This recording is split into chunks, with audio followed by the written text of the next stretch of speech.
Welcome to Sensible Health Solutions, the show where we simplify health and wellness. Join your hosts, Hallie Fields and Dr. Scott Luper, as they share practical tips and expert insight to help you navigate common ailments, nutrition, and overall well-being. Tune in for straightforward advice that empowers you to live a healthier life. Good morning, Dr. Luper. Good morning, Hallie. So, we were just getting into the thick of our last episode on immune system. And we were so rudely cut off because we ran out of time. Yeah, it happens when you have a lot to talk about. Well, I anticipated this because it's a subject that takes more than a half hour to talk about, and that's the immune system, how it works and how to fix it. Mm-hmm. So you want to jump right back in? Yeah. Okay, so Let's let me just review a little bit Yes. from last show. We talked about the innate immune system. That's the part of our immune system that basically protects us from stuff just because we have it. So things can't get into our body to give us infection to begin with. Skin being the best example. Mucous membranes are another good example, a kind of extension of our skin.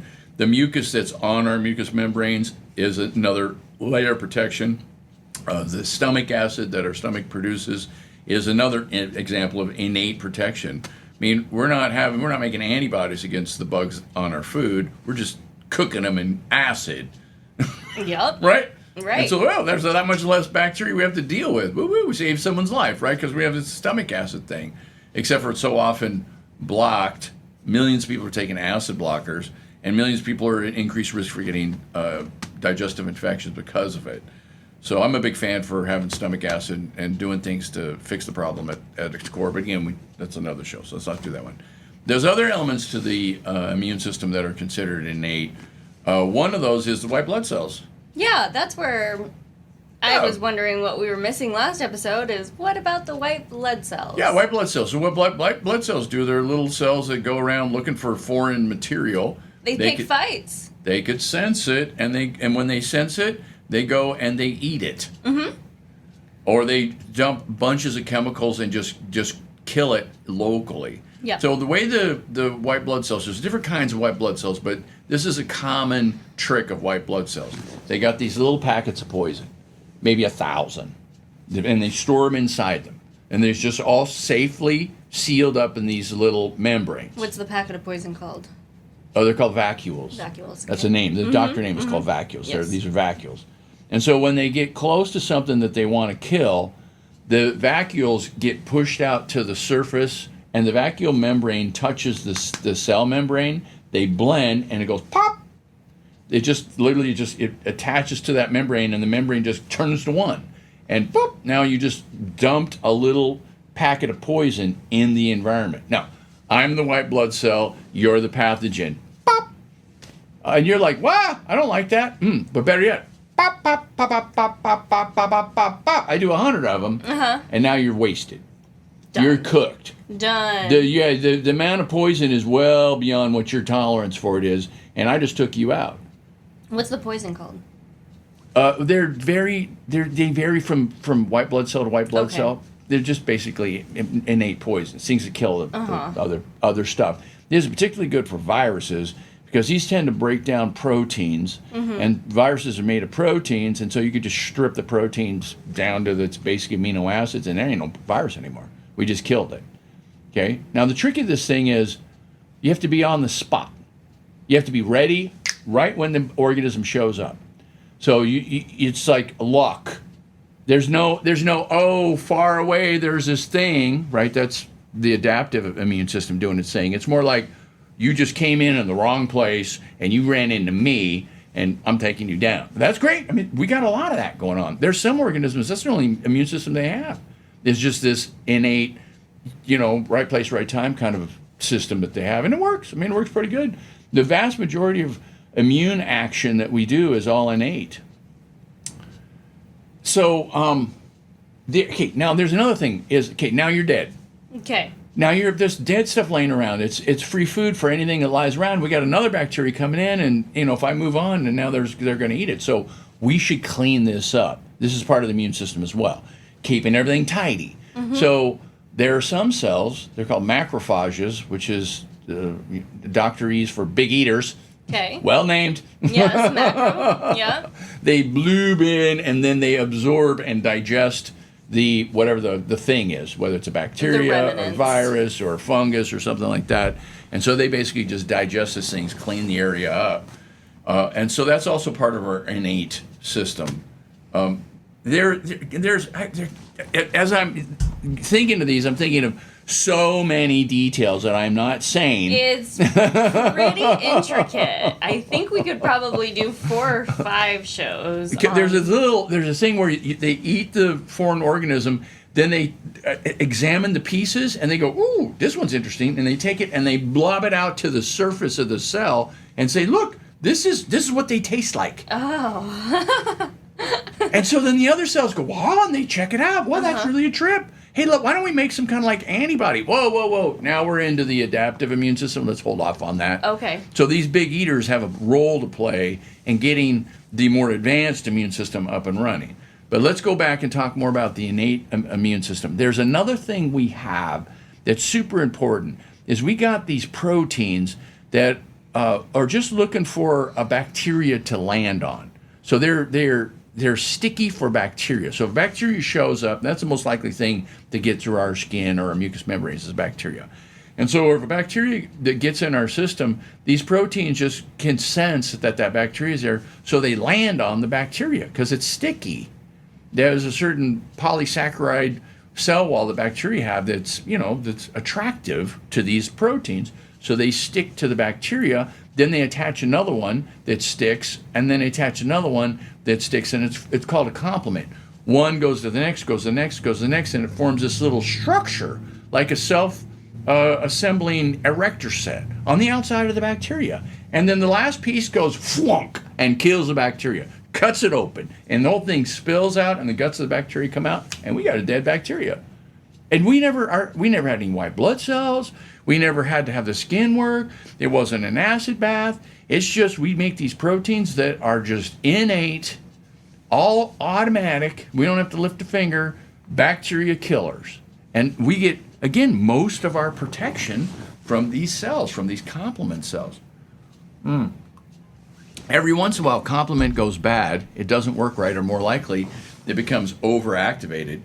And people's immune systems get screwed up. So there's testing that we can do. That's one of the nice things. We really haven't gone into the other show. Well, testing. That's why I was asking what the white blood cells secrete, what that poison was, and if there was a test to test how much of that poison that they're secreting. The poison is one thing. The answer is yes. Yes. But what's better is to measure the chemicals that they use to communicate. Okay. They're called cytokines. Yes, that's. And there's a bunch of cytokines, hundreds of these cytokines. Though, if you're going to do a cytokine panel and check them all, it's about a $10,000 test. No one wants to pay. The insurance company doesn't fit. And so we don't actually do that. And now I'll go and look at individual cytokines. Okay. I do. IL-6 is a particular one I'm interested in. IL-6? IL-6. And what is Interleukin 6 is what it is, yeah. But the better way to do that is to just check to see if the cytokines as a group have been activated. So cytokines are part of our innate system as well. They're kind of a bridge between the two systems, the adaptive system and the innate system, because they get everybody riled up. That's really what they do. More or less, the majority of them are stimulatory to our immune system. Now, there's a few cytokines that are calming, that their job is to kind of put the brakes on everything. So those exist as well. But the majority of these guys are all about let's go kill stuff. And so... are leukocytes cytokines? Leukocytes are white blood cells. White blood cells, okay. Yeah.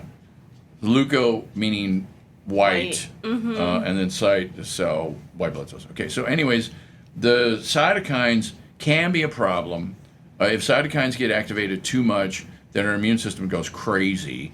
It dumps a zillion chemicals. It makes us really, really, really sick. So cytokines have this ability to really blow us up. And that is actually what caused people to die with COVID. It wasn't the virus taking over their body. It was the fact that the virus stimulated the cytokines severely. It was just a quirk of the virus. It was one of the things that it did. And our immune system was actually killing ourselves. So if we could regulate the immune system and get it not to get so activated, then people will have much better chance of surviving COVID. And we already talked about how to get your immune system to regulate. One of the most powerful things you could do is take vitamin D. So the death rate in people who had adequate amounts of vitamin D compared to people who had low levels of vitamin D was about a tenth. Yep. About a tenth of what it was. Yeah, that's a huge difference. The weird thing to me is how come nobody made any fuss about that? Some people did. The English, as a country, gave vitamin D out for free as a way to keep people from dying. But it wasn't part of the kind of the general conversation. I mean, I told everybody I could, talk to. We did a show on it. I did a bunch of things talking about vitamin D and how it was helpful to not die from COVID. And it's useful information. Yeah. But generally, people didn't know, and it wasn't part of the conversation. It was weird. Anyways. Yeah. Cytokines are a thing. And you can check them, and to see what's going on, you can get a sense of how jacked up the immune system is by measuring cytokines. But more importantly than measuring the cytokines is to measure the chemicals that are upregulated by the cytokines. Again, there's about 190 of these cytokines identified, just short of 200. That's a lot of things to be checking. But if you check MMP9, it's a protein that our body makes in order to allow the cytokines to move in and out of blood vessels. It makes little teeny holes in our blood vessels the cytokines slip through. It's a very specific protein for a very specific job. I mean, it makes holes. It's a hole-making protein is what it is. So you wouldn't think that's really an important part of your immune system, yet it is, because these chemicals can't move around unless they got the hole-making mechanism. So and if you want to check and see if the cytokines are activated, all you have to do is check the hole-making protein, this MMP9. If MMP9 is elevated, then cytokines are elevated, and you got a problem. Now, most people already know this because they ache. They feel like they have the flu. If they do anything, they feel super tired. Exercise wrecks them. So this is, most people call this chronic fatigue, but what this is in the vast majority of cases, when you search for it, their cytokines are activated, and the MMP9 will be activated. Anything above a 300 is considered elevated. Most of these people run in 700, 800, 900, somewhere around there. Sometimes over 1,000, sometimes over 1,500, depending. The ones that are over 1,500 are just wrecks. I mean, they can't function. They can't hardly work. They can't do their life. They're miserable. And then when you check for infections and stuff like that, they don't have them, and nobody knows what's wrong with them.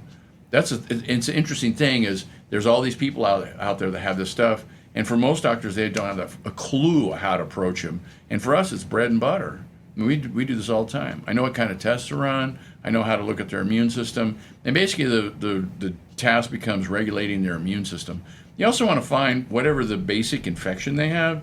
The most famous one is Epstein-Barr. It's the one that makes mono. Yeah. But there's other ones as well. And it's pretty easy to get Epstein-Barr, isn't it? Yeah, I mean, most people have been exposed to it. It's one of the things that humans share back and forth. And so what is the symptoms of Epstein-Barr? Depends. If you can get mono, you get a bad case of the flu. Right. You get a temperature, you feel horrible, your lymph nodes swell. It affects your neck a lot. It also has a propensity to affect your liver. If it gets really bad, you get hepatitis. And then once it's cleared, you can clear it out of your system, but your antibodies will stay. Now we're going to kind of dovetail back into this adaptive. Let's do that right now. So we'll use mono as our example. This is known as the kissing disease. Right. So you kiss the wrong person. Hate it when that happens.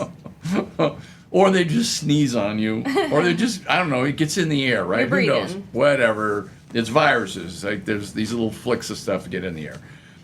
And so what you do is you get sick. Now, some people don't even get sick. Their body's so tuned in, they just kill the stuff off. Their innate system is very effective, and it just won't let it in. That's a thing. It's like, people forget that you could have a really good innate system, and you never really have to do anything else. I mean, there are creatures that that's how they live. Their innate system takes care of everything.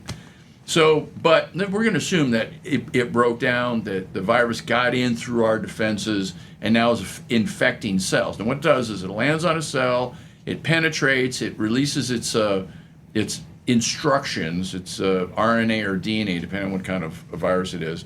It gets into the instructions of how the cell functions, and basically turns the cell into a virus factory. The cell used to do a bunch of stuff. It doesn't do any of that stuff anymore. It just makes viruses is what it does. And so eventually the cell fills up full of viruses, the cell breaks and releases, hundreds or thousands of viruses, and they float around to find other cells. So this is bad. Mm-hmm. This is a bad thing. And so our bodies learn to recognize that when cells are full of virus, they smell different. They look different. They extrude proteins that are different. There's some ways that you can pick up these cells. And we have some innate cells, like the killer T cells, natural killer cells. They can just sense that the cell's full of virus, goes in, just kills the cell, bam. And so that's a great trick. That's like a stronger cell than the other ones. They're just really good at killing stuff. There's other cells that are good at sensing the proteins, taking those proteins, and then making antibodies from those proteins. So let me talk about how that system works a little bit. We make antibody-producing cells, millions of them every day. And each one of these cells makes a different antibody. Now, you may wonder, how do we know what kind of antibodies to make? And the answer is, we don't. We don't. We actually don't. We just make random antibody-producing cells that are just different. And most of them never get used because they make antibodies to nothing. There's no organism we ever get exposed to that has that size and shape. So those white blood cells, those B cells, commit suicide after a while. They're not stimulated. If they're not upregulated, if the other cells don't go and say, good job, and they give them massages and pats on the back and say, keep doing this thing, right? If they don't get the love, They just off themselves, right? And they make room for another cell. So now tomorrow you make another million of these things, and every day you make a million of them. They're all different. Now, when we get exposed to a novel organism, some virus that we've never seen before, because something just mutated, in South America or China or down the block, and so it's new. We've never seen it before. And our body takes a look at the size and shape of this thing, and then they go around and try to find a white blood cell that makes an antibody that will interact with this. Antibody means you got the thing, this is the bad thing, and you got the antibody, and they attach, and then this antibody has a little tail that whips and says, here, kill this thing, here, this is where you come. And the white blood cells, woo, come in. Because it's not always easy to find these things. They hide. They're sneaky. So if you got some way to attach a protein that has a beacon, whoop, whoop, whoop, whoop, whoop, and you kind of come in, then the white blood cells come in, a little group of them, bam, bam, bam, they kill it all out, and we're good. We just repelled an invasion. This is a great system. This is the adaptive system. Now, once that white blood cell that makes the right antibody gets selected, because there it is, it's you got the right one, it divides and divides and divides and divides and divides, and now it's millions of its sisters, the clones, and they all make antibodies. And now, since you survived this infection, those cells, once they're done, they don't need to make antibodies anymore. After about 3 months of making antibodies, they quit because there's no need anymore. So the antibodies will go up high and then come back down again after about 3 months, but they'll just sit there and wait for the next time.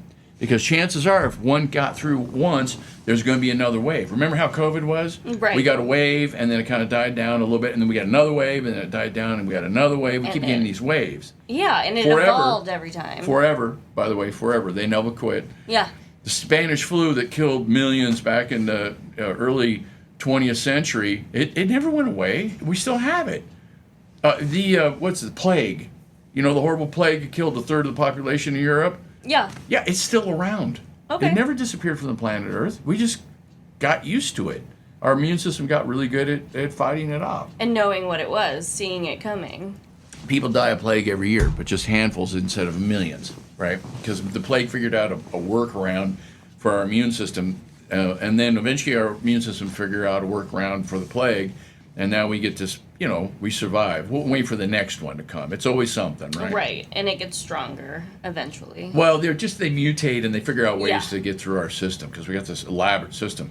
Anyways, our white blood cells, they make these antibodies, and then when they're done, they become memory cells, and they remember. So that's when you get, the measles when you're 7, and then you don't die, you survive. Some people die of measles, not most people, but some people do. Anyways, you survive, and now your immune system has these memory cells that last a lifetime. You could be, in your 70s or 80s and get exposed to measles and still have it work. Now, in theory, the fact of the matter is over a lifetime of that long and never getting exposed to measles again, some people will lose their immunity. It is also a thing that happens, but it's not designed to work that way. So there's this innate immunity where we just have stuff like skin and acid and mucus and the cilia on our bronchioles move stuff. They're moving bad things out of our system. So that's part of our innate system as well. I didn't mention that one. So a bunch of stuff that we have.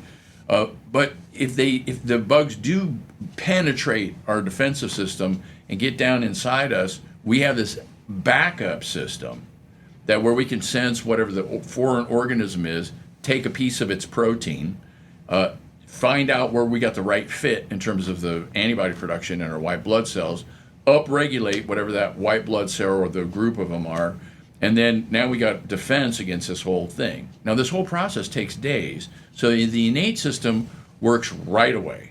So our first layer of protection against an infection is all innate, and if the infection persists more than just 2 days or 3 days, then our adaptive immunity kicks on about 3 days into it. And so we'll get the second wave of being able to fight the infection off. So when you think about the flu, what happens with the flu? You get it, you get sick, you're sick for 2 or 3 days, then your immune system really kicks in. And then you start getting better. Yes. There it is. That's the timing. We all know what the timing is. You get a cold, same thing. Now sometimes colds or flus are tricky and they linger longer. They do something with our immune system like the COVID did, is it actually affected the immune system itself. And so that they get this workaround and they can linger longer. They can linger longer, maybe they hang around for 5 days or 7 days or 14 days. Sometimes they can just linger forever. They never leave. Let's go back to Epstein-Barr. Epstein-Barr is a famous example of this because it lingers for lots years. of people get Epstein-Barr. They don't clear it from their system because we learn how to kind of live with Epstein-Barr, but it messes with us and it's in our system and it's low-grade infection that doesn't clear. Lyme disease is another classic one. And does Lyme disease cause Epstein-Barr? No, they're different. Okay. Different organisms, different diseases. Now, the similarity between the two is both of them affect our immune system, both of them make us tired, both of them make us sick. It's not easy to look at someone who's in the throes of this thing and tell whether they have Epstein-Barr or Lyme because they look the same. They have the same kind of complaints. Not exactly. There's some subtle differences that sometimes will show you can help you guide clinically one or the other. The best thing to do is just run a test, though, and look for the antibodies. Yeah. And then you know for sure. Testing has really, really, really helped us be able to target how to fight these things off. So now in the few minutes that we have left in the show, I want to talk about ways that we can get our immune system to work better. Now, it turns out with viruses, you'd think we won't just take an antiviral, something that just kills the virus, right? Except for that will kill the virus, but that won't support the immune system. Yeah, killing viruses is not an easy thing to do because viruses aren't alive. They don't have a metabolism. They're just little packets of protein that are wrapped up in protein. So our innate system works pretty good about just repelling these things. But once they invade cells, then you can't kill the virus, you have to kill the cell. So that's what our white blood cells do. They have the ability to recognize these infected cells and then go in and kill the infected cells. That'll make you sick. You'll feel poorly when that's happening. Remember I told you about the little packets of poison and they go pop, pop, pop, pop? Now, there's a wave of poison. Not only did it kill the pathogen, but it also killed everything else in the area. I mean, all the other cells all took a hit. At least they're sick. They're not good. If either they died or they don't work right. Now, if you have a tiny little speck somewhere in your body that happens, you won't even notice that because we're huge. Mm-hmm. But if you got millions of things going on, now you start thinking, I don't feel good. I feel funny. I feel, I don't know, achy, weird, feverish, something, right? Mm-hmm. Yeah, that's because of all those chemicals. And the feverish is an interesting one because the cytokines know that if we're hot, our whole system works better. Those cells are more active, the enzymes are more active, we make stuff quicker, better, faster, we're able to fight infections better, we just get a better version of ourselves. So much better, you think, well, why don't we just all run hotter all the time? Well, in that case, we burn out. Yeah. We have short lives. like those little mice do, right? They only live 2 years, right? Man, they're turn and burn. Right. They're running hot, and most of the little animals are running hotter than us. They just do. They live faster, and then they break down. The heat, not only does it make stuff faster, it also breaks stuff faster. So we're trying to figure out the balance here as a species of how can we live long enough to collect wisdom and pass it on to our children, right? And our at least the members of our society. So we live longer than we should. If you look at our size, we should be, living till our 20s or 30s, like we used to back in the old days. Right. But we don't anymore. Yes. Now we live into our 70s and 80s, right? Or even more.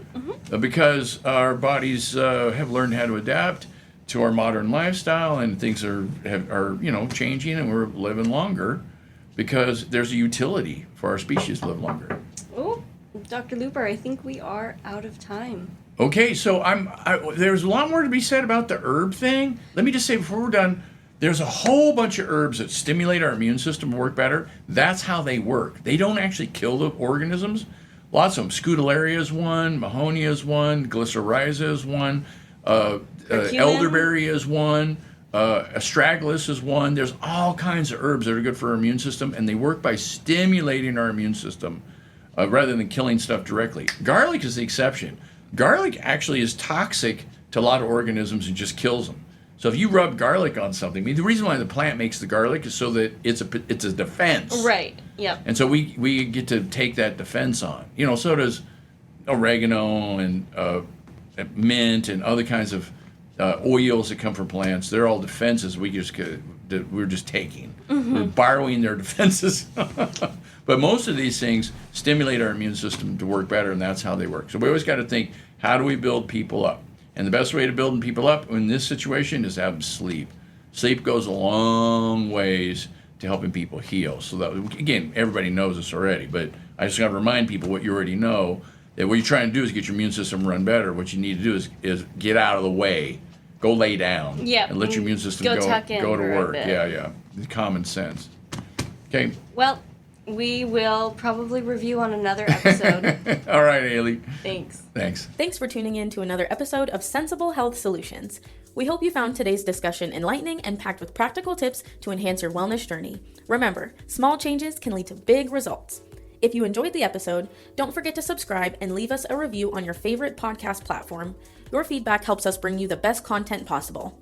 Stay connected with us on social media for more health insights and updates. You can find us at Sensible Health Solutions across all social platforms. Until next time, stay sensible and stay healthy. This content is for informational purposes only and is not a substitute for professional medical advice, diagnosis, or treatment. Seek medical advice from a healthcare professional for any medical conditions.